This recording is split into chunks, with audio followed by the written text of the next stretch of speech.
มาเก็บมักไม้อยู่เกาหลีพี่น้องมักเดือ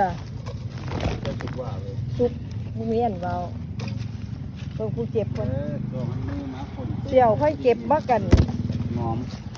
น้ำมะกรูดใส่มักเดือเนาะอะไรมันเน่าเหม็นเด้ เจ้าก็ที่ไปเยี่ยมเนี่ยโอ้ค่อยก็บ่ได้เยี่ยมเนาะค่อยก็เอาไว้จังซี่เนาะใช่บ่เป็นหยังนี่นะแม่นมันนั่น ว่นเต็มต้นพี่น้องเน่าแบบแห้งๆเลยครับว่าหอมจะได้เดือบ้านนี้ก็ต้องกินเกี่ยวนะสาวเบิ่ง แท้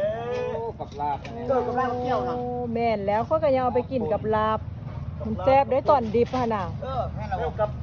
กับลาบนะตัวมันเป็นไง เอาแค่มันบ่ก็บ่ว่าดอก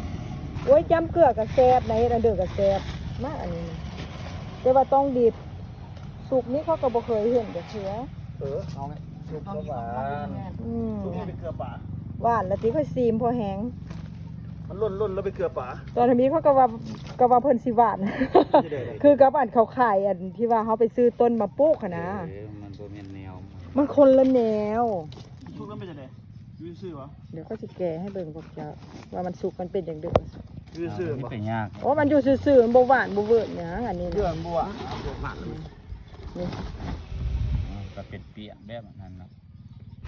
ก็เลยซื่อ น้อยได้นะบัก กิน นี่ นี่นะมากเลยเนาะกายคือบ่กิน มันก็บีซีบางเด้มันก็บ่ตายนะ บ่ตายมาเกลือนะ ไม่ใต้บ่ยากคือเนาะ ว่าซั่นแหละนี่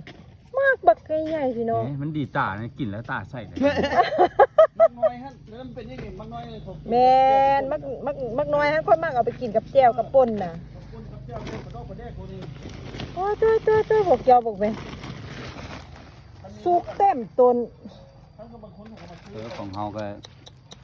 เรียกกระมักนี่นะเรียกเป็นดอก โอ้ดอกมันสุกนี่หวะ มันดีเป็นดอง โอ้มันฟาดเด้ เป็นดองไว้แบบกินกับนั่นนะเขาเราเรียกมาโอ้เอาให้ได้สัก ตายหล่นเต็มต้นพวกเจ้า มันดีคุณนะ ได้ประมาณ4-5 เป่า